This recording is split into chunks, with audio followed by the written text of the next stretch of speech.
All the focus of the PGA Tour for this week is on the WGC Dell Technologies match play. So, of course, naturally, today we are focusing on the Corales Puntacana Resort and Club Championship because when you can forego a good field for one that is less good, why would you possibly not take that chance? We're going to break things down, let you know who stands out for DFS today, and get you set for the Corales Puntacana Resort and Club Championship. Welcome on into the Heat Check Fantasy Podcast, powered by numberFire.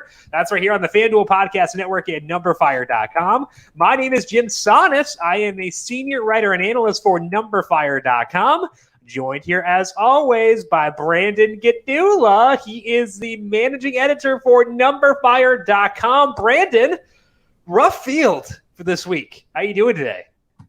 Yeah, I'm good. But if you were disappointed with last week's field, and you haven't yet looked at what we got for this week for the opposite field event, you're in for a treat.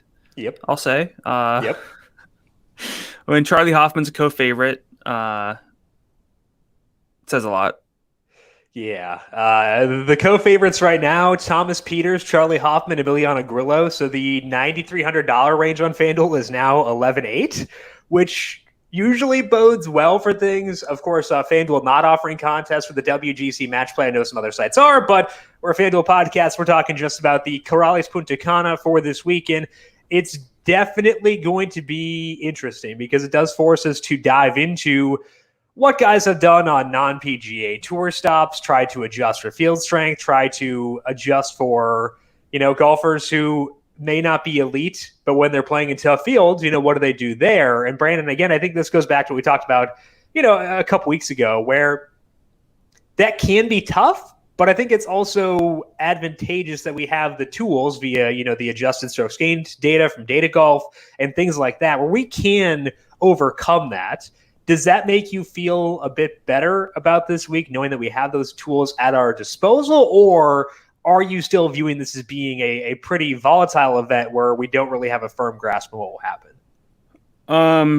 Well, I mean, I believe in the ability to adjust across different tours, and if you're not doing that, I think you are going to run into a lot of trouble, especially for a field like this. I actually thought this week would be easy to prep for because it's kind of throw your hands up and say I don't know, but whenever you're actually digging into golfers you're not sure of, it does take some extra work, but just from a daily fantasy standpoint, just know that effectively the weaker the field is, the less salary is spent on an optimal lineup.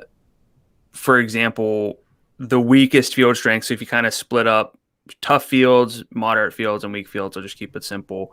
The optimal salary for a weak field, which this definitely is going to be, spends about $54,500 historically, whereas a moderate field is almost $58,000, and then a tougher field about $58,000. What that really means is that the highest salaried golfer in an optimal lineup is right around $11,000 in these weak fields, as opposed to like $11,500.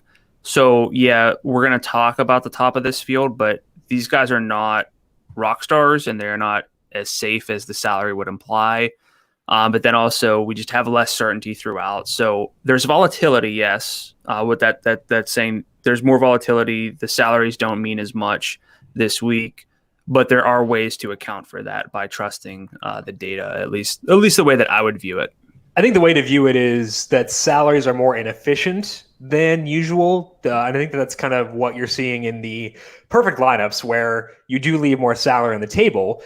You're going to find bigger gaps between true strength and salary than what you'll have usually because, it's largely based on bookmaker odds, and bookmakers aren't going to have as good of a grasp on a field like this as they would for the Masters and stuff like that. So I think that that's kind of what you're getting at. Is that going to lead to you leaving more salary on the table, or is it just a broader stroke where we want to make sure we're not getting overconfident in the high salary guys because they may not be deserving of that high salary?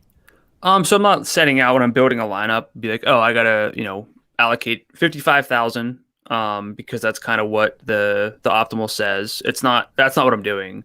But it's more if I am at like 59 and leave a whole thousand, like that's fine. I would typically not do that, which is strange because the optimal across like all field strengths doesn't even really spend that much. But we feel like we're losing out by wasting that kind of salary. This week, if I find, that I want to build a balanced lineup and that actually doesn't really include anyone specifically in like the 11K range, I'm not saying that's the case. I'm cool with that. Whereas if we have the elites in the field and you are just willingly wasting salary, like you're not like wasting 2,000 and leaving DJ out there just because you don't feel like it. You're wasting maybe 2,000 and leaving Thomas Peters out there, which is so don't feel obligated to play the top of the field is kind of I think the one of the ultimate takeaways that's different this week. And that's something we'll talk about later on as well. Before that, though, quick reminder, we do have the regular Q&A today with Brandon. That is at 3:30 p.m. Eastern on the FanDuel YouTube, Twitch, Facebook, and Periscope pages, 3:30 p.m. Eastern every Tuesday to get that. We'll also have our daily MLB Q&As coming back next week with opening day coming up on Thursday, 9 days from today. Baseball. Those are at 4 p.m., Brandon's favorite sport, coming back next week with the shortest season of all time. I actually don't know what the slate looks like for opening day yet from a scheduling perspective, so we may not have it be at 4 p.m. that day, but regularly will be at 4 p.m. Eastern on the FanDuel YouTube, Twitch, Facebook, and Periscope pages. So make sure you are subscribed there to get notifications as we go live each and every day, starting next week on Thursday. But also get Brandon's Q&As. Those are at 3:30 and will lead into the baseball Q&As in the days where there is overlap. So make sure you are subscribed to the FanDuel YouTube, Twitch, Facebook, or Periscope page, your place of choice, and tune in for those every day. Also, a reminder, we have our daily fantasy podcast feed here on the numberFire side of things with a lot of stuff going on. UFC back with a pay-per-view this week, so Austin Swaim will have you covered for that. Probably going up on Friday morning. NASCAR podcast for the Bristol Dirt Race going up Friday as well. Of course, Tom Vecchio has you covered with NBA and NHL stuff, and we have you here with PGA as well. So a lot of stuff to make sure you are subscribed to the numberFire daily fantasy podcast feed. There's a dirt race? Yeah, in Bristol. It's going to be awesome. This is new? Is it the same? Same Bristol, yeah. So it's the same track.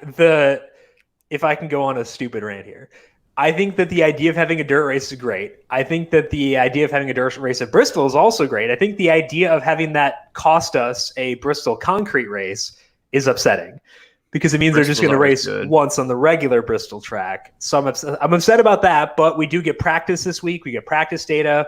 We get to see some new drivers who may be in contention as opposed to the usual crowd. So I will set aside my upsetness that we are losing a Bristol concrete race for this week. Enjoy it, not stress out. We have heat racing on Saturday night. I'm just going to enjoy it for once and not get super bent out of shape about something that in the grand scheme of things probably doesn't matter all that much. Do they still do Bristol at night? They do in the fall. The heat races will probably be they'll probably be right before sundown because they're starting at 6 on Saturday, which means the truck race will be under the dirt. That'll be under the dirt. That'd be weird. Under the lights on Saturday, but the actual Cup Series. I'll tune in if it's under the dirt. I'll tell you that much. I don't know how well that would work. I'll be fully honest, but they still have the night race in the fall, and that'll be on the concrete as opposed to the dirt, which I am excited for. But I'll leave my complaining for another time because there are better things for me to stress about in this grand world in which we live. Speaking of which, let's stress about the Corales Puntacana and get you set for that. That is at the Punta Cana Resort and Club golf course. It is the Corales golf course there. It is, get this, 7,670 yards, a par 72. It is a big whopper, and they actually just played here back in September. So it was technically part of the current PGA Tour season. So if you're looking for data on this one, don't bother looking at the 2019 to 2020 season. It would be the 2020 to 2021 season. And then before that, the 2018 to 2019 season, whatever. They've been here each year. It's just funky with the way the schedules break out. They were here in September as a big takeaway. Because it's playing opposite the WGC match play, it's a rougher field. It is 126 golfers in the field. The top 65 plus ties make the cut after 2 rounds. So roughly half the field will make it. And it's going to be interesting for sure. So, Brandon, what can we learn about this course here at the Corales Golf Course? What can you learn from September, from past ones, given that there is no shot link data for this event? Yeah, the lack of strokes gained is always unfortunate when you're breaking down a golf course, but with enough events here, at least we can kind of figure things out. And it all kind of boils down to one thing for me in the end, but I'll get there in a second. According to Data Golf, their course fit tool shows a huge bump for driving distance over driving accuracy. So that's kind of a freebie for us. That makes sense with how long the course is overall. Over the past 3 years here, the average top 5 finisher ranked 53rd in distance gained, 47th in fairways gained, according to fantasynational.com. But we know, and if you don't, you're about to learn, a lot of strokes gained off the tee comes from distance as opposed to just hitting fairways. So we're going to want to look for longer golfers, or at least guys who gain strokes off the tee. The top 5 finishers over these past 3 years also have finished on average 21st in greens regulation gain, which is pretty common. But it's just another reason that we should look to strokes gained approach. And I think we can kind of step back, and this is what I'm going to get at ultimately, is you have to make birdies here. This golf course always has a lot of golfers, at least 10 under par. There were 20 in September, 25 in 2019, 18 in 2018. That's a contrast to what we saw last week at PGA National. And it's just another reminder, if you're like kind of getting into golf, you can't look at just what happened last week. Not that there's a lot of field overlap necessarily, but you got to adjust for what certain courses require, and that helps you gain some leverage naturally whenever people over or underreact to super recent form. And so again, boiling all this down to like, you just need birdie makers, and that comes from hitting greens in regulation or under and making putts. So really, I'm looking for ball strikers who can putt. So that's strokes gained off the tee, strokes gained approach, putting, and birdie or better rate. So things like around the green, scrambling, those aren't going to get you birdies. So that's kind of how I'm playing it this week. I think the one potential reason to factor in something like around the green play is because if you're looking for better overall quality of golfers, that might help there. Yeah. And if they can separate from guys who are just absolutely hideous in certain areas of their game, that might be beneficial. So I still think there is some value in potentially having around the green play as part of the data you look at, just to find overall quality of player. But like, let's say you have a super firm read on a certain golfer. They're not great around the green, but you know they will do well elsewhere. You can totally feel good about them. But I think that factoring in that just to get overall quality of play may have some value there. Is that a fair sentiment, or am I off there? A little bit of just a spoiler, and actually kind of a warning. Not a lot of these guys have huge PGA Tour sample sizes to look into their stats, so you have to be careful with those. So I'm not completely just doing this, but I pull round by round scoring for the PGA Tour, European Tour, Korn Ferry Tour, and then I can weight that for the field strength. I can weight that for recency. A lot more of my picks are based in who has the best long-term adjusted form, which doesn't account for things like approach or putting. It's just who scores best adjusted to field and in terms of recency. So yes, I think I'm with you. You want the best golfers. There are a few quote unquote good golfers here relative to the field. And the way that I found those was looking at your long-term adjusted scoring average. And I feel pretty confident with that we can build like a nice balanced lineup around some of these guys. So I don't think we have to look at this field and get panicky. And I'll talk obviously about who I think stands out the most from that perspective. I agree. There are some guys who fit well here. So although if you open up the player pool, you're probably going to have like a mild panic attack, I think that you'll be fine. And I think that there are plays you can actually feel decent about for this week. We'll get to those in just 1 second. But first, here's a number for you. 701. That is how many days we went without March tournament action. But guess what? that drought is over. So why not go all out this year with a huge new TV from Best Buy? You can find great deals on big screen TVs from brands like Samsung and LG. Best Buy will even bring it to you with fast, free curbside pickup and delivery. For more details, visit bestbuy.com. Let's dig into past history here. And the past history is very recent because they were here in September for a lot of these guys. So probably some pretty interesting data on them. We'll start things off here with Patrick Rodgers. What have you seen with him here in the past at Corales Golf Course, and what does it say to you? So actually, if you kind of dig back, not a whole lot of guys have great consistent form here. Graham McDowell bookended his win with a missed cut on either side. Hudson Swafford missed the cut before winning. Bryce Garnett missed the cut on the Korn Ferry Tour, and then won, but followed it up with a 39th and a 61st. So there's not a ton of golfers with just fantastic form. But Patrick Rodgers, I think, would fit. He has 2 top 25s here. He ranks 7th in greens and regulation gained among this field at Corales, which might not mean anything, but it's kind of the best that we have to go off of if we want to look at any sort of advanced stats. Not that greens and regulation is advanced. Rodgers is in the 90th percentile in long-term adjusted strokes gained off the tee, according to my database, because he's very long relative to this field. He can make birdies. Again, I'm pretty cool throwing salary out the window. Rodgers is 10-4 on FanDuel. Looks pretty good to me. So any thoughts for you on P-Rod? I think that the difference between him and like the high 9,000 range isn't too much. And you said that salary doesn't matter, and I agree. So I think that that's totally fair. But like, I think the difference between him and those guys is pretty minimal. So I think I'm actually okay not getting super, super jazzed here. Rodgers does have the distance. He can putt, but the approach play is a bit more concerning. If you go to Data Golf, you can actually see breakdowns. I know this is different from what you were pulling. Probably pretty similar methodology if I had to guess, but his approach play is negative 0.52 once you adjust for field. And that actually, even compared to this field, is not great. So I think I'm okay not going at Rodgers despite the good history here. He's a good fit because of the distance, but I think that the approach is concerning for me. I don't want to just disregard approach even when we're adjusting for things. I think that's the main issue that I have there. What about for you? Is Rodgers someone who fits your list? Were you setting as 2021, like the full season, or? I did past 6 months.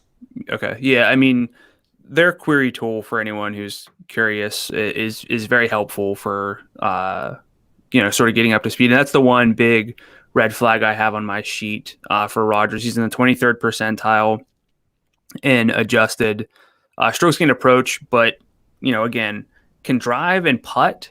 So like there's a path for him to score well again. We've seen it here at least. And honestly, I might be, just the way that I kind of view this holistically, there's just aren't like a ton of guys who kind of show up every single event here. Yeah. Like very spotty. Yeah, it's tough. So I think that maybe downplaying it is beneficial. One guy who has done well when he's been here is Nate Lashley. So let's talk about him. He paired top fives this course, including a win back in 2017. Other top 5 for him came this most recent fall when he finished 4th. And he hasn't made a ton of noise since that top 5 finish, but Lashley also hasn't been terrible. He has made 9 of 13 cuts, including at the Players a few weeks ago. Did struggle, but it's a tougher field. So, making the cut there in itself is pretty good. And yeah, you're going to see so many missed cuts from these guys. Yeah. If you dig back and be like, oh, this form's bad. It's like, look at the strokes gain numbers and see, were they close to making the cut? If you adjust it for field, like, is it okay to miss a cut if you're now in this field? Like, right. No disrespect. Sorry to cut you off, but no, you're good. Totally feel free. But like, I think the good thing is Lashley has had some good finishes, and they're actually supported by good data too. So ignoring the missed cuts, and there haven't been that many, but like, there's been good data sprinkled into these events. He gained 2.3 in approach at the AT&T Pro-Am, finished 5th there. Gained 5.1 at the Waste Management, finished 17th, and he's probably not going to be a guy who's going to excel off the tee at this specific course, but the approach play I think is pretty decent, and the short game should be a plus for Lashley. He's shown an ability to handle this course recently, despite the not super lengthiness of his game. So is that enough to get you to hop on board with Lashley for this week? I don't think so at that salary. Again, salary's not. I can't like it's. We're not saying it doesn't matter because obviously you have to adhere to the salary cap. But 10-9's a little high for me. I like some guys below him. It has a lot to do with the just kind of long-term big picture form for him over the past year or so, and then the fact that he's not super long. So I think there are just better plays, even in the 10K range. I would rather play. I mean, we could do Rodgers versus. This might be a week where we need a lot of head-to-heads to keep it spicy, but I don't know. I don't know if I'd do that because it's not like I know I was talking about Lashley's approach play being fine.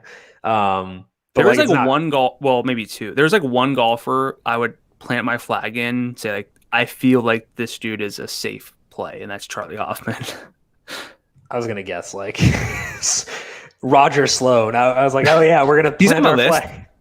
Yeah, why not? Yeah, it's Hoffman. I agree. The chip gains, the PGA Tour. I think Lashley's fine. I don't think he separates really from Rodgers, so I don't know if I'd feel good enough about that to make a bet because Rodgers is a better course fit due to the length. He's a good putter, so I don't even think that Lashley will wind up in my player pool. I think that there is a path to him finishing well because of the ability to have pop weeks at the approach, but I'm not feeling super committal here and probably not a guy I want to plant my flag in. So let's talk about some other guys with lower salaries. Xinjun Zhang is $8,900, and he had like a little fling as being a heat check favorite. It's like 2019 probably, where he wound up in a decent number of our lineups. That's not the case, and it's probably for good reason, given that he is $8,900 in a pretty rough field. What have you seen with Xinjun Zhang recently, specifically here at Corales, that made you want to discuss him here? Yeah, I mean, I used to play a lot of Xinjun Zhang. Lots of top 10 bets for Zhang, although I don't know if I ever actually won any because whenever he did, by the time he finished top 10, I was like, I got to stop. And so he's your Alex Bowman. Good. Okay, cool. Yeah, I mean, for as many times as I was in on him, didn't really, it didn't really balance out because I jumped off too soon. But like things are not going great for him recently, and that's why he's 8,900 on FanDuel in this field. But that's like not like the form's not that bad. I mean, if you look at the 4 straight PGA Tour missed cuts, which I mean he made the cut at the Puerto Rico Open and finished 30th, but like if you look at primary PGA Tour events, not looking at the opposite field events, he's missed 4 straight of those. But again, whenever you have the Puerto Rico Open, which is very similar to this, did make the cut, finished 30th. So maybe this is like the right level for him currently. But he's being talked about in course history, so it's not even the current form. And of course he has that. He was 11th here back in September, 5th here 2 years prior. His form in 2018 too, and this is very important. You can do this very easily with Fantasy National, but you can look at someone's form leading into a finish. It's to now. In 2018, when he was 5th, it was actually pretty similar, his form, to what it is now. I have him in the 51st percentile in adjusted strokes gained tee to green for this field, which is obviously not great, but the salary is only 8,900. I have him in the 83rd percentile in birdie or better rate over the past 100 rounds. I don't mind Zhang. I don't necessarily need to load up on a ton of value plays because I don't particularly feel the need to spend up a ton. But I think Zhang is back on the list. Is the recent form too bad for you? Any thoughts on Zhang? I think the phrasing as being on the list is fair, where, like, because you were talking about not planting your flag on anyone outside of Charlie Hoffman. I think that's especially true in the value range, where there are guys I can build a case for, but it's every single person down there outside of, I like Pat Perez. I don't know if you like Pat Perez. Yeah. I like Pat Perez a lot. I can feel good about him. Everyone else, I need to talk myself into them.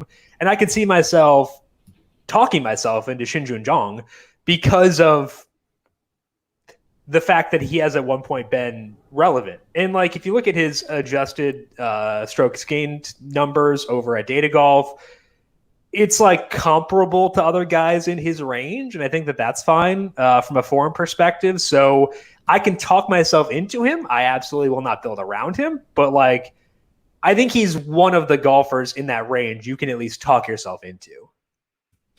Yeah, I mean the 80 like the 8,000 range is not terrible. I would say Perez is someone I would definitely rank higher. I like Perez. Spoiler alert, he's one of your player picks, but he definitely would have been mine. He was the easiest player pick on the sheet outside of Charlie Hoffman for me. Yeah, I mean, so take this for what it's worth, but my data has 16 golfers in this field with mark in weighted and adjusted strokes gained average over the past year.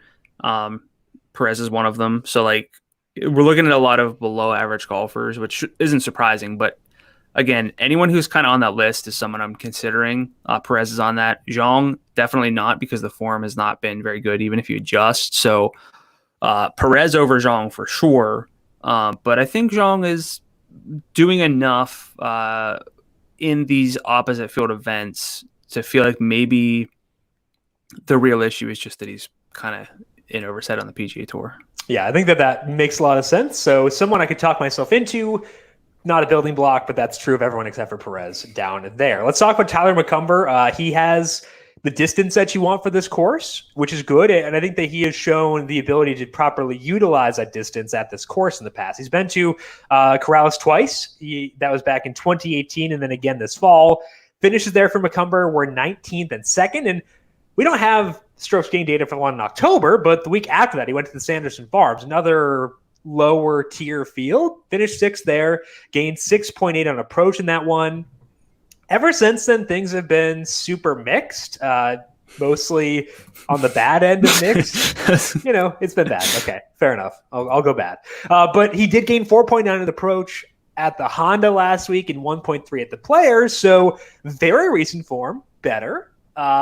He doesn't measure up all that well once you account for his level of competition, but hey, he's got distance. So does that do enough for you to be in on Mccumber at $9,800, Brandon? So I considered him a bit because of the course fit. At 40-1, he is, in that range of, no one's like a prohibitive favorite or anything. So he's in that range of guys who are kind of like lumped in together as a potential winner. He can make birdies and he can launch it. Doesn't putt very well. But again, like you said, the super recent results are good iron numbers in, two legitimate PGA Tour events, specifically the Players when he finished 22nd. So if this were a typical field, I would say, no, I haven't seen enough. For this field, I think that it's totally justifiable to take a shot on Mccumber at 9,800, but I would rank him at least like 5th at best, around like 97 to like 10-1. So he's not really in the conversation for me, but I see the case for him. Well, I think that part of the reason why you could rank him lower there is because there actually are some decent options in that high 9,000 range. I think the 95 to 10,000 range is actually pretty good given the overall underwhelmingness, if that's a word, of the field. I think that range is actually pretty good. And it's a range I'd like to be in pretty decent amount, which I think lends itself to more of a balanced approach, which is what you were alluding to before. And I think that because there are so many good options, I don't have to take the leap of faith with Mccumber necessarily, because I think there's other guys there who we'll talk about throughout this podcast for today. So Mccumber, I'm open to it. I think that the recent uptick in the iron play and the distance is good. But because there are other golfers in that range who I like and feel better about, I'm not going to force it before I feel the need to. I think that's where I'm at with Mccumber right now. Let's move into the current form section and some golfers who have been playing good golf as of late. And we do want to talk about the top end here. I want to break down the entire tier of 3. We're only going to talk about 2 of them in this current form section. We're going to talk Thomas Pieters and Charlie Hoffman. But after that, we'll talk about Emiliano Grillo, too, and talk about this top tier of 3 overall. So, Brandon, you talk about Pieters. I'll tackle Hoffman, then we'll break down this top 3.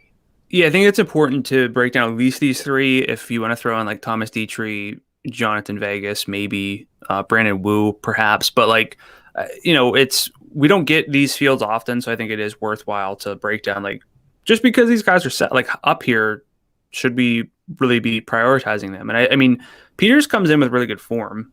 He's your boy. He always seems like he's someone that you like.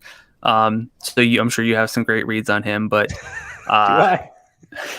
Well, yeah. Let's be positive and say yes. You always nail it with Thomas Peters, but Sure. finished 13th at the Qatar Masters, or Qatar. I've heard it both ways, right?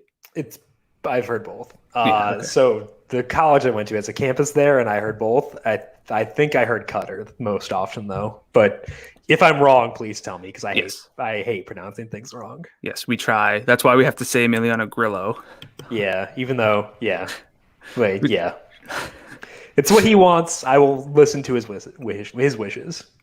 So yeah, 13th, and then 15th at the Puerto Rico Open. Those both were in since the tail end. And finishes and data are present in other events too in 2021. He was 10th in Saudi Arabia, 27th in Dubai, 41st in Abu Dhabi, which is a mid cut and like a solid field. He finished 2020 ranked third in strokes gained approach on the European Tour, second in strokes gained tee to green.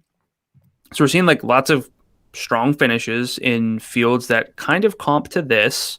The stats are there. Again, not a whole lot of recent PGA Tour data, but again, talk to me about Charlie Hoffman, and we'll discuss the top of the board. Yeah, Hoffman's different from Peters because we have a lot of sample on him on the PGA Tour, and a lot of that sample is pretty impressive recently. And like, I think that it makes him a reasonable co-favorite. He got off to a rough start after the COVID layoff ended last year. He missed 4 of the first 6 cuts, and he also missed a couple to start the swing season. But over the past 9 events, Hoffman just 1 missed cut, and that's the only event in that 9-event sample where he gained less than 1.3 strokes in approach. He had gained at least 4.8 4 separate times in that stretch, including 7.3 at the Players. Again, very good event. He was awesome. This has put Hoffman up to first in the field in approach the past 50 rounds. He's 10th in distance. He's not a bad putter. He played here in the fall and finished 14th. And his form, I would say now, is better than it was then. So I think that I'd agree with you, where Hoffman is my number one, or the guy I feel safest with for this week. How do you feel about Peters and Grillo, and where are we at on Hoffman? So Hoffman is, I think, the one play up here you would consider, or I would consider, like a cash game anchor. I'm gonna most likely play him in our bobble hat head to head. Although, spoiler for anyone. I keep saying spoiler a lot, but I've been on balanced lineups for like a year plus, and I think even though you could get away with like some lower salary golfers, I think I'm probably going to linger around that 10K range again, or I should say like right around 10,000. But Hoffman for me is pretty comfortably the best long-term adjusted golfer. I'm at a 0.7 strokes gained per round on like what should be the average golfer. So again, 0.7. Second is actually Charles Howell III at 0.38. So a pretty substantial gap there for Hoffman. But for some context, like superstars around like a 2. So Hoffman's not like, but so for me, I think I would rank them Hoffman in a tier of his own. And that's kind of a toss-up, honestly, between Grillo and Peters. Grillo rates out better long-term, adjusted for field strength, but we know what Grillo's issues are. I think Peters fits the course better. So I would probably lean Peters.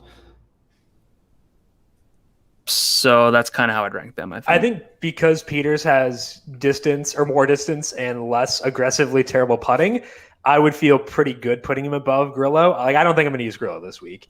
I think he's a pretty tough sell, but I like Hoffman a lot. And I think that Peters is good enough where I think that in my non-Hoffman lineups, I do want to have some with Peters in there, because I think that like he has the upside to win this event because, playing pretty well internationally. And the stats data is so weird with him because he just doesn't play very often. Like, even when we're looking at the European Tour, he doesn't play all that much, especially last year with like COVID interrupting things. Like, the data on him is is very limited. Like if you look at the last 12 months, there are 12 events of data on Thomas Pieters. Justin Suh is the only other guy who's at like the top end. I guess there are a couple guys, but like not many guys have less sample than Thomas Pieters over the past 12 months. So the stats for him I think are inherently going to be kind of weird.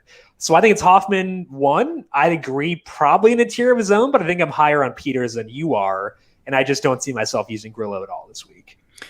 Yeah, I mean, I think that's like the distinction. I think maybe in years past we would say, oh, we know what Grillo can be, so like he can be worth it. But that's not to say he won't win or can't win or anything like that. But I don't really see the need to like jam in Jonathan Vegas, Danny Willett, Brandon Wu. Like I would just feel comfortable building around golfers who I think are both in good form and fit. And that sounds like the most obvious statement, but sometimes you feel like you have to go chase the studs. Again, I don't need to say it again, but like I think it's kind of just Hoffman who would even be in that conversation for me. Yeah, with Grillo, if I'm going to hate myself, I'm going to hate myself with Luke List instead of with Emiliano Grillo. So that's where I'm at. Let's talk about Bryce Garnett here. Actually, a past winner at this event. We're talking about him in the current form section. So what are you seeing with him recently? And does it put him in play in, again, a very good high 9,000 range for this week? Yeah, so he's 9,800. I kind of glossed over him in the course history conversation when I talked about winners basically all coming off of missed cuts or missing cut. Actually, I think they all missed the cut before they won here. But, very few winners even to pick from. They're all in the field. I think Garnett is the most intriguing. He has missed 4 of 7 cuts in 2021, so more than half. But he also has 3 top 32s, which I know is like weird, but those. He was 5th at the Puerto Rico Open, 25th at the Honda Classic. Good putter, very, very good putter. Not particularly long, so he doesn't seem to fit the course very well, but did win here. I think he's like intriguing from a recent form standpoint because you would look at the missed cuts. But again, you're going to see tons of missed cuts, strings of missed cuts, and you have to kind of overlook that this week. But he is 16th in Data Golf's true strokes gained per round average over the past 3 months.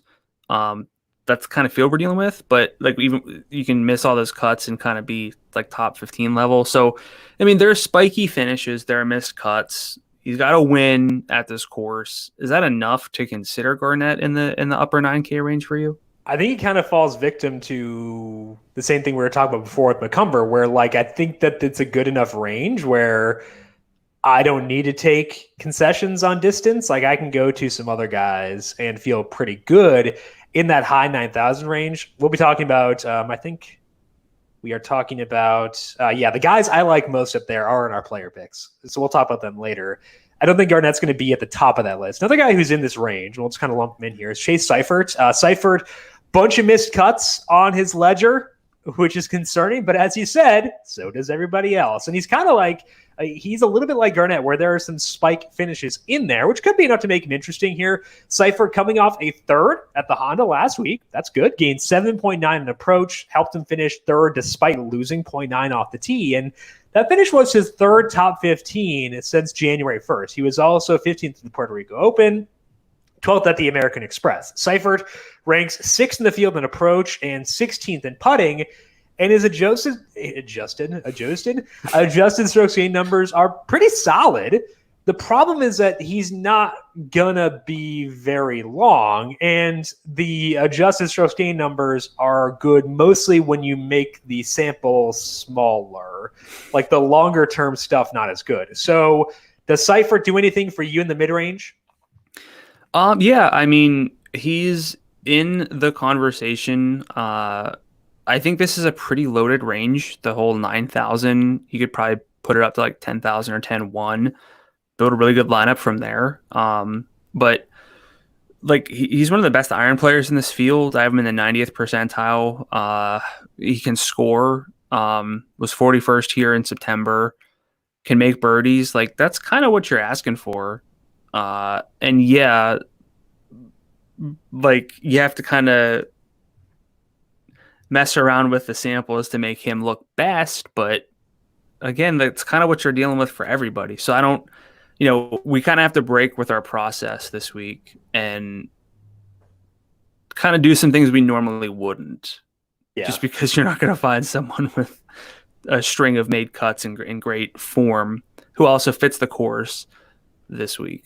Yeah, I think that if I can get really good approach play and good putting out of a golfer at $9,500 in this field, I'm going to feel pretty good about that. So it is kind of a risky move to bank on a smaller sample, but I'm okay with that. I think that's fine. He's not going to be one of my top guys in this tier again. We'll get to the guys we really do like in the player picks, but I think that he'll be a guy I'd consider because I think I'll be in this tier enough to really load up, get plenty of exposure.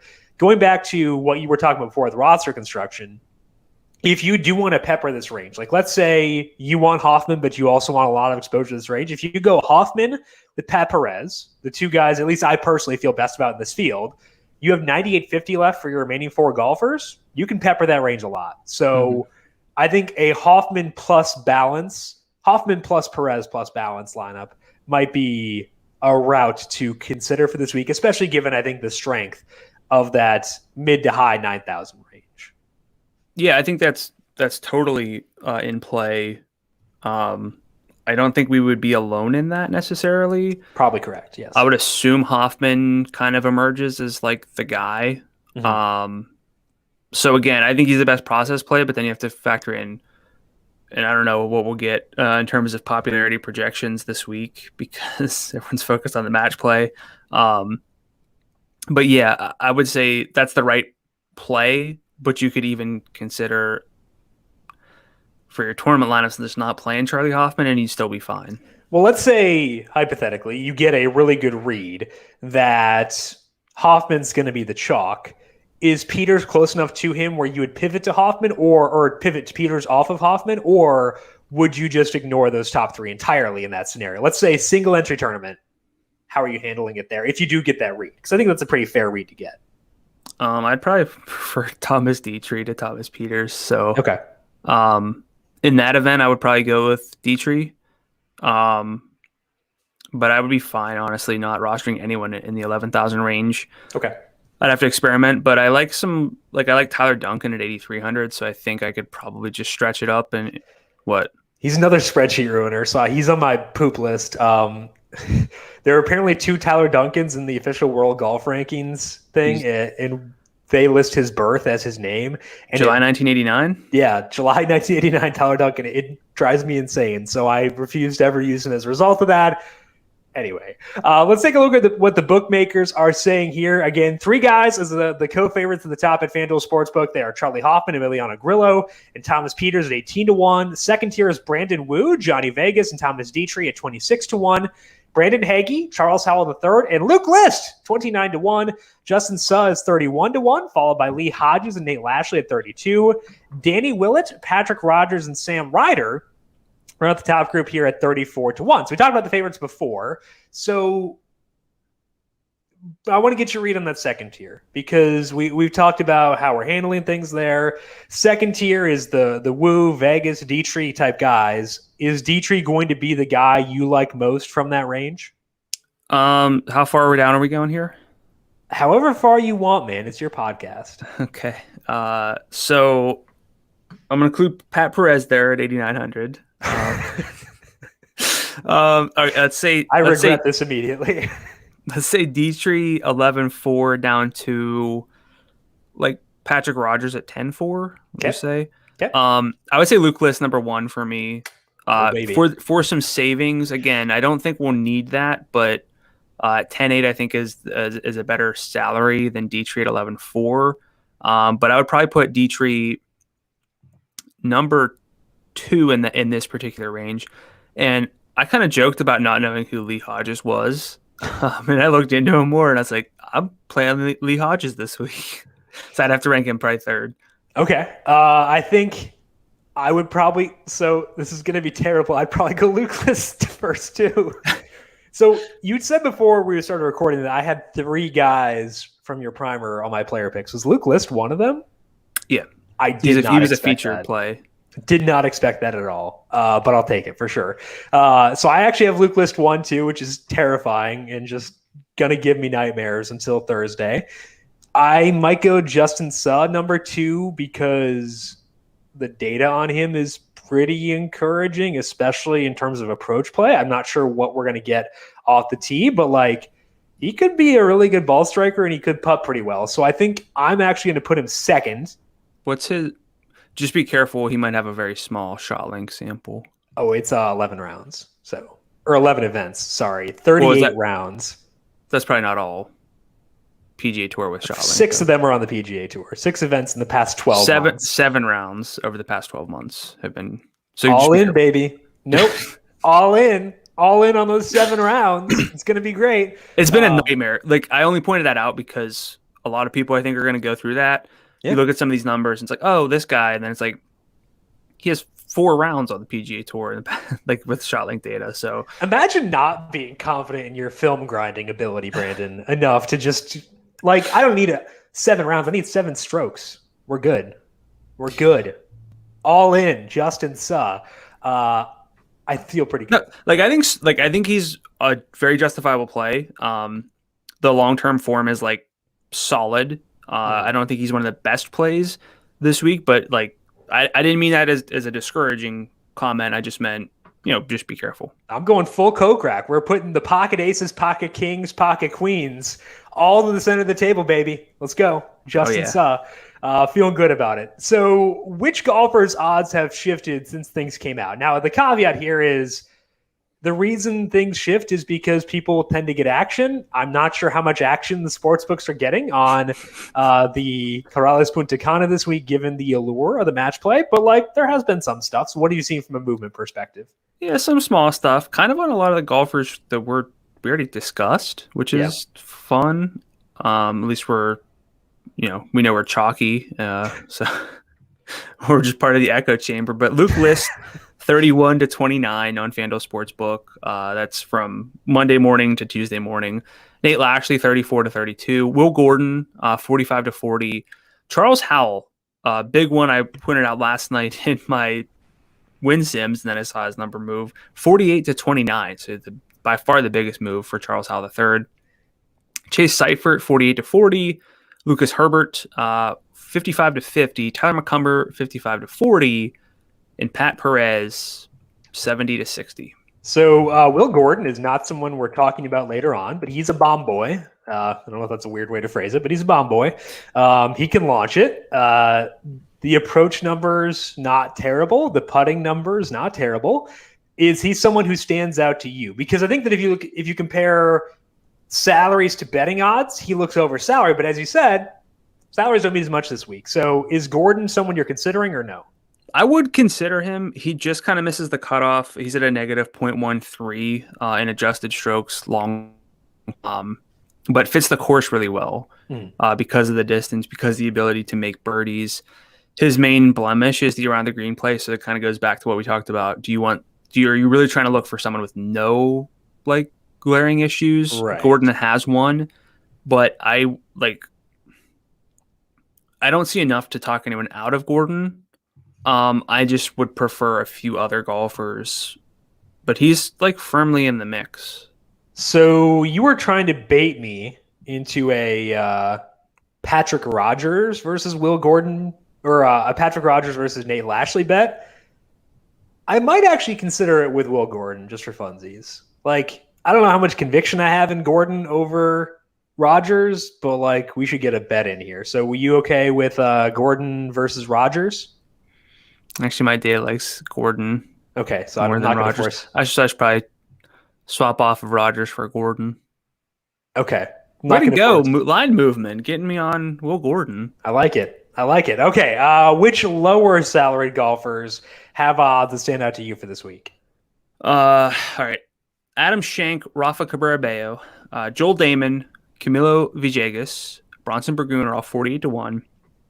Padraig Harrington, Lucas Herbert, Aaron Badley, all 50-1. Then if you want to look lower, we have Burgoon again at 48 because he's just guys below 9,000 on FanDuel. Pat Perez, Shinjin Zhang, Scott Harrington are all 60 to 1. Scott Brown 65 to 1. And then Christopher Ventura, Hudson Swafford, and Graham McDowell, 2 winners with Swafford and McDowell at Corales, 70 to 1. So the Burgoon pontoon, super short betting odds this week. Do you think that's justified? Oh, yeah. I don't know how he's not a co-favorite, to be honest. We love Burgoon on this podcast.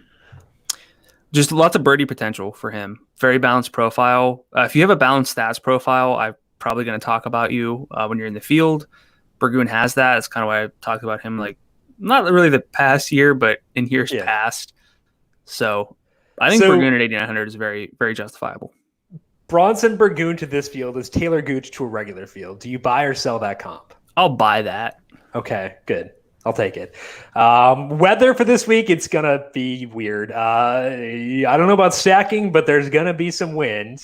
What more could you ask for from an already weird field? Let's make things a little weirder. Wind speed's decently high Thursday. Not going to vary much by time. It's 12 miles per hour when the first guys tee off. Tops out at 15 miles per hour.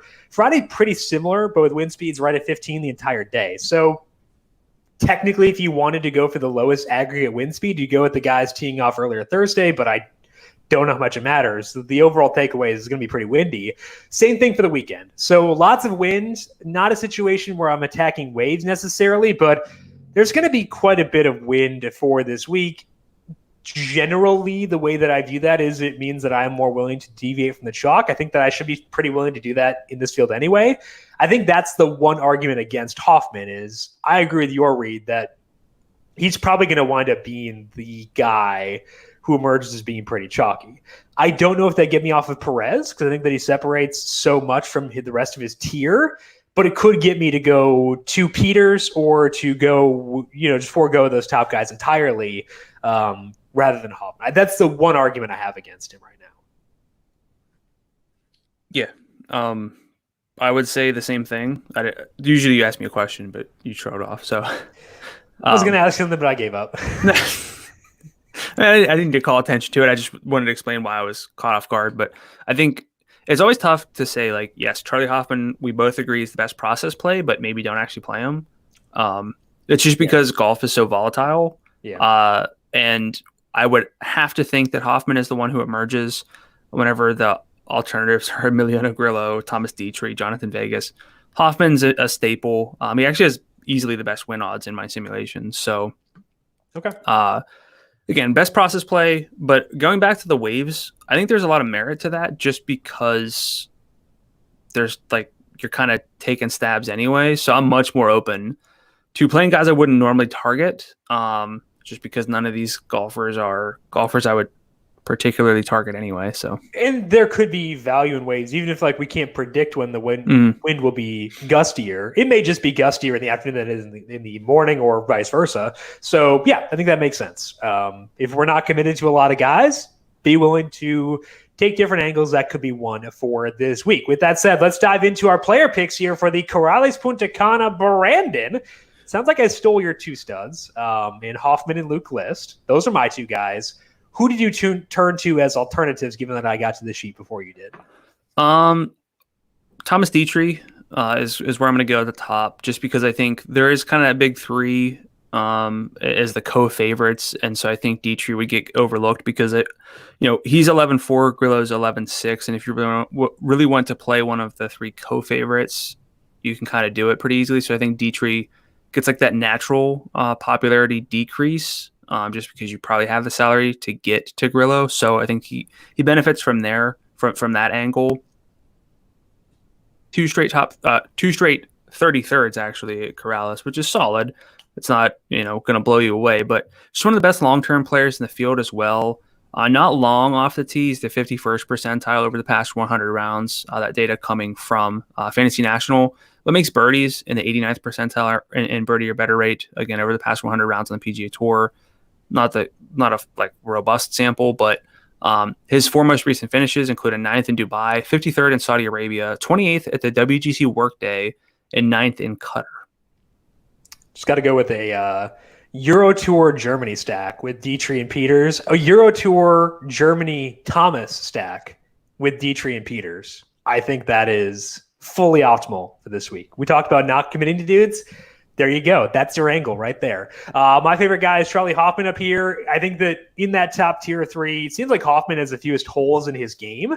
He is a good ball striking, we discussed before, but he's also 54th in putting, ranks 88th around the green, which is his biggest weakness. But, again, we're not caring too much about that if we know what the guy offers outside of that. Hoffman has a recent trip to the course paired with good form in tough events. And I'm fine building around him as my top stud here.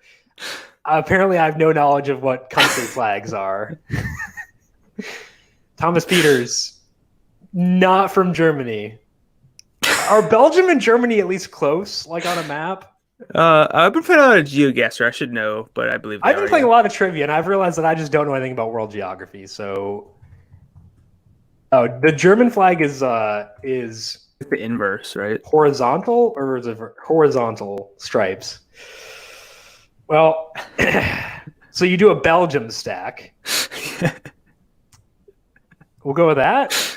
I hope YouTube is shredding us right now in the comments for not knowing the difference between the German and the Belgian flags. I'm like half German. I should know what the flag looks like, but I don't. I also don't care. But anyway, I'm glad you corrected me at least, because people are listening on Spotify right now are shouting at their earbuds. This idiot doesn't know the difference between the German and the Belgian flags. Belgian waffles. There we go. Nailing it. Anyway, that's all I got. Talk about Lee Hodges. Lee Hodges. Don't know a whole lot about Lee Hodges, but he's 10,700, which is usually not a salary that you want to embrace, like not really knowing a whole lot about a golfer. But I looked into him and I like what I see. Was 13th at the Puerto Rico Open, which was a similar field, tearing up the Korn Ferry Tour. He has a 7th and a 14th, bookending the Puerto Rico Open finish. He's not played Corales before, but again, not many guys have tons of experience here anyway, especially not tons of success. Did play the US Open, but missed the cut. And I like to look at this sometimes in these fields, and I cite Data Golf a lot, but they have a lot of good information. He's 259th in the official World Golf rankings, but 123rd in Data Golf's rankings, which we're going to put the data first as opposed to arbitrary finishing positions. Comps well, according to Data Golf again, to a 2017 Keith Mitchell, who did have a runner-up here in 2018. So we don't get a whole lot of comps and that type of analysis with golf, but we come from a football background, and comps are all the rage. So I kind of like that. It's a fun little tidbit. Well, we did have a comp earlier with Burgoon Pontoon to Taylor Gooch, so But we're dabbling in them waters. We're good, we got this. I'd rather just go Luke List. I know you said you like him too, but we'll talk about Luke List because he should be able to torch this field tee to green. So the hope is he's going to give back some on the greens. Hopefully he doesn't give back all of it. And weirdly, before last week, List was putting pretty well. He had gone 4 straight events without losing strokes putting for the first time since 2017, which did mean he was bound to regress because he didn't magically figure it out, and he did lose 5.5 in 2 rounds at the Honda, so he could do that again. But the rest of his game should be well ahead of the crowd here, and I think that matters. It gives him more cushion to bomb on the greens when he does that. He ranks 4th in the field in distance, 12th in approach, 38th around the green. He's 10-8, so I'm in on List. What puts you on Luke List? Obviously not the putting, but it's just the fact that he can be so good tee to green that it doesn't particularly matter here. We saw him, succeed here in September. So it's basically he should be able to be in position to score, which we kind of always say about Luke List, but I think that'll be enough in a field like this for him to kind of come through for us. And Luke List in a regular PGA Tour field isn't going to separate enough tee to green to compensate for his mistakes on the green. Here he might be able to. And I think that's the key difference in having faith in Luke List this week versus other weeks, especially when it's a bomber course. I think that's viable. Let's move down to the mid-range. We said that we like the $9,500 to $9,900 range. All four of our plays in the mid-range are from that tier. So who are you going to first in that range, Brandon? I think these two guys that I'm going to talk about are possibly my, like, I know I said Charlie Hoffman's my favorite play, but these guys might, like, they're going to be in a lot of my lineups. They're going to be guys I build around, the first being Charles Howell, the third at 9,900. I think that he is the easiest play for me to make this week. My win simulations really like him. 3.7% for him. He ranks as the second best long-term golfer in the field. I talked about that earlier. 92nd percentile in adjusted strokes gained. Tee to green, 86th in putting. Missed the cut here in September, so hopefully that gets people not that interested in him. Was missing some cuts, missed 3 straight, and then finished 36th at the Arnold Palmer, 9th at the Players. I think Howell is, again, like, just a great play at 9,900. I think he's undersalaried. I think that the betting movement reflects the fact that he's probably undersalaried because salaries are often tied to betting odds, and the salaries came out before Howell had that massive move. So I think that kind of is a hint to you that that's probably the case. I think the short game is going to make him very safe, and I think that's valuable in this field. So I think that Howell is interesting as well. My first mid-range play is Sepp Straka.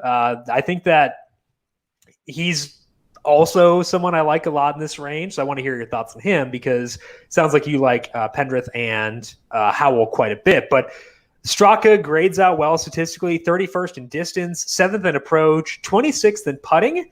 And part of that was, due to the fact that he finished 33rd, not the strokes gain numbers, but part of that good streak for Straka is that he finished 33rd at the Corales Puntacana back in October. He was also 26th back in 2019. And the form recently a bit mixed for Straka, and a lot of that has come against tougher competition. Did miss the cut at the Arnold Palmer and the Players, but he gained strokes and approach in both those events. I think that kind of goes back to what you're talking about before, Brandon, where we're going to see guys with missed cuts. What did they do in those missed cuts?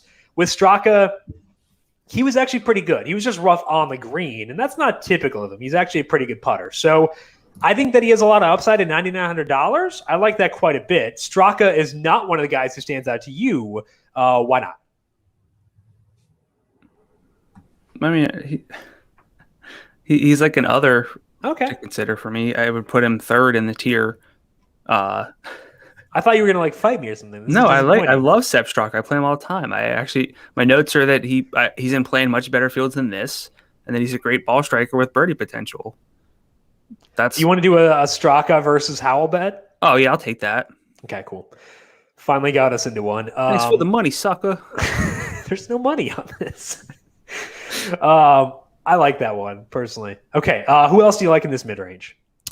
Taylor Pendrith. I already bet him at 40 to 1. Just wanted to throw that out there. He's the only bet I made so far, but has not played here. But should be the largest beneficiary of how the course plays, according to Data Golf's estimates.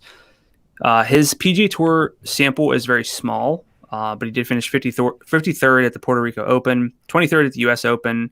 If you adjust his data, which is mostly Korn Ferry Tour data, for field strength and recency, I have him as the 4th best golfer in the field over the past year.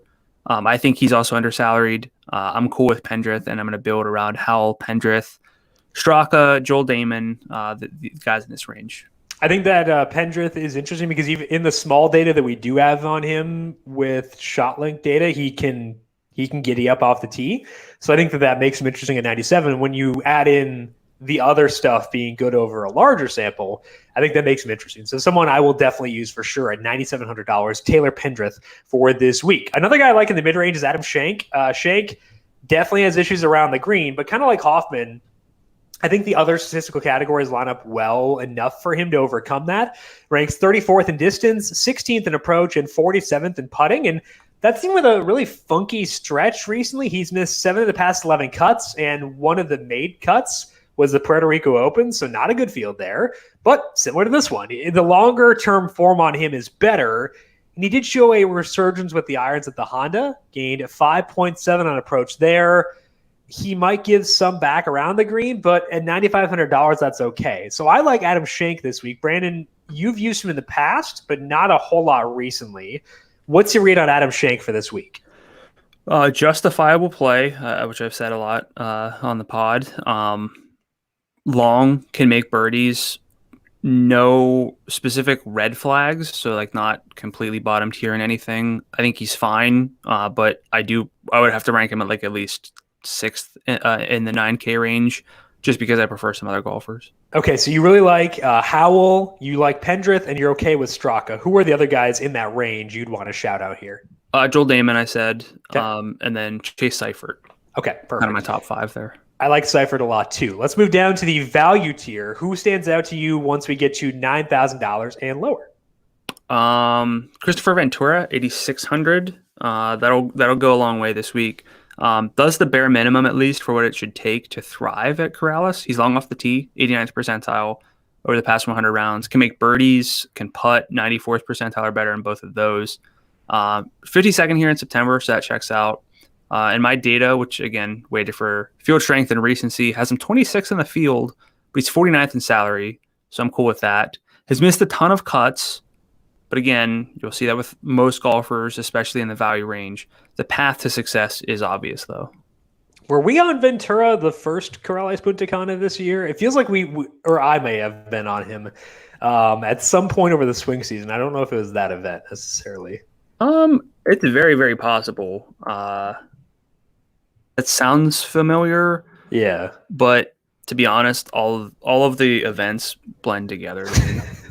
Imagine remembering last week, much less last fall. But I think that Ventura makes sense, and I'm okay with him too. The shining star down here, I think, for both of us at this point is Pat Perez. So let's talk about him now. Not someone who will blow you away, but he's steady. And at $8,900 in this field, that's definitely enough for me. He ranks just 66th in distance, which is tough, but he's 19th in approach, 31st around the green, and 12th in putting. Use that to finish 21st here back in the fall. And he has alternated missed cuts since the new year. So if you're digging into trends, he's bound to miss the cut this week because he made the cut at the Honda. So a Pat Perez missed cut guaranteed this week. But the overall game, it seems to be a bit underrated for this salary. So I think that Perez, outside of Hoffman, my second favorite play in the field. What do you like about Hoffman for this, Perez for this week? Just too good for the salary, basically. He's not going to fit from a distance perspective, but can make birdies. 21st here in September. Just, again, better than the salary indicates. One of the plus golfers in the field, of which I only have 16. So that's enough. Works for me. Who else do you like here in the value range? The now X lookup ruiner, not V lookup. Tyler Duncan, 33rd and 3rd at Corales. The third coming when it was actually both of those. Sorry, on the Corn Ferry Tour, but then the Web.com. Missed the cut and was 59th at the PGA Tour, but he's actually played it a lot then. Elite irons for this field, so not like the best overall fit, but he's had some good finishes. And is a good ball striker, just not from a distance standpoint. Bad putter. Don't want to get overzealous at 8,300, but I think that he's in play. And if you go with Duncan, you can get to Hoffman. You could even try like Hoffman and Peters. You can get kind of weird if you're willing to go down this far, but honestly, not a whole lot stands out to me in like the 7K range because it gets rough. I do think that there is some thought to going with a Hoffman-Peters lineup because you are going to get quite a bit of win equity there. And to me, at least, I think that they are the top two by a decent bit for me. Again, maybe not to others, but I think that to me, they are the top two by a pretty decent bit. So I think there is value to that, to considering that. And using Duncan makes that a lot easier. But I think that I'm okay making concessions in one area. Making concessions with both distance and putting is tougher for me. So I don't know. I don't think I'll get to Duncan specifically, but I think that the thought you gave about jamming in those top two is interesting. I think that I'd rather do so with Ventura than Duncan. He's 86 versus 83, so there's a difference. But still. Yeah, I mean, I think they're in play. But like right at 8,900, 9,000, we have great plays. And I really don't think you have to play anyone this week. And so again, I'm more inclined to like not play Charlie Hoffman than I am to force myself to play like Tyler Duncan so that I can get to Charlie Hoffman. Yeah, I think that makes sense. My second value play is our boy, Bronson Burgoon. Talked about him before.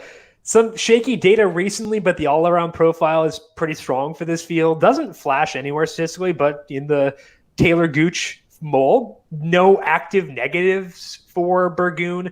Ranked 70th or better in each of my 4 key stats this week. He still has had some pop weeks with the approach, too. Gained 3.6 at the Farmers at the end of January. That was a tougher field than this one, at least. It seems like Burgoon is better than this billing in a field like this, so I can take that as a pitch for him, $8,900. What's your read on Bronson Burgoon for this week? Just really like that balanced profile, can make birdies. We talked at the top of the show of like trying to get golfers who are just good and better than everyone else, which again is obvious, but with the way this course sets up and you need to score, like I think there's that's usually the kind of thing that I look at whenever you need to avoid bogeys, like don't have any holes, but it's a bit different because we're looking for the best guys who can actually separate. So I think Burgoon fits there. Okay, so let's talk about our winners for this week. We get 2 picks at their current odds at FanDuel Sportsbook. Do you have who you want already set? Well, I'm going to stick with Pendrith because I did bet him. Okay. I don't know who else yet, but I think Charlie Hoffman's actually a fine value at 18-1. Mm-hmm. I would consider just going with him, although that's a little bit anticlimactic, but it's between for my second guy, Hoffman. Howell, even at 29, is still a good value, I think. Straka, Perez, and Ventura are in the mix. So you pick, and then I'll go from there. So I'm deciding between 3 right now. It's Sepp Straka, Pat Perez, and Will Gordon. I think that the number on Gordon is what draws me there, whereas with Straka and Perez, it's the profile of them. And I'd rather go with profile over number. I think like to me, in my eyes, there is value in Will Gordon at 40-1, but I think that the odds that Straka actually gets it done is higher. So I'm going to go Straka at 40-1 and Pat Perez at 60-1 is my picks for this week. Okay, then I will go with. I'm going to go Charles Howell. So you have Howell and Pendrith for this week. And you get Howell at his current number, 29-1.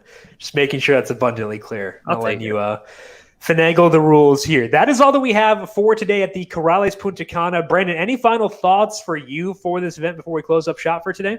Look, I know the field's not great, and it's you're gonna have to do some extra research. But honestly, you probably, sometimes the weaker the field and the less known, the bigger the advantage you can get by studying up. So I think it's, again, you're not seeing the superstars, but if your goal is to have a successful daily fantasy week, it's just totally a good week. And again, the thing to keep in mind is you don't have access to superstars, but neither does anybody else playing in this field. So the disadvantages you possess are universal. So I think that I'd agree where you can still have a good DFS week despite this. And I think that potentially even more so if you are able to dig in, get a good read on, adjusted strokes data and stuff like that. That is all that we have for today here on the Heat Check. But as a reminder, Brandon is back with you Tuesday, 3:30 p.m. Eastern on the FanDuel YouTube, Twitch, Facebook, and Periscope pages. Make sure you are subscribed there because, again, it's not just the PGA Q&As every Tuesday. MLB DFS Q&As coming back next week, starting with opening day. So make sure you're subscribed there. And also subscribe to the numberFire Daily Fantasy Podcast feed for PGA, NASCAR, NBA, NHL, and UFC podcasts, and the solo shot coming back next week, too, for MLB opening day. And if you like what you hear, make sure you leave us a rating and review as well. Brandon, if people have questions for you on Twitter, where can they find you there? I'm at Gdula13, GDULA13. And I am at Jim Sannes, JIMSANNES. You can also follow the FanDuel Podcast Network at FanDuel Podcast. Big thank you to Calvin Theobald, our video producer, for running the video side of things here today. Thank you, Cal, as always. And thank you to everyone for tuning in. Good luck to you at the Corales Puntacana. Good luck if you're betting on the WGC match play. And we'll talk to you once again next week. This has been the Heat Check Fantasy Podcast powered by numberFire.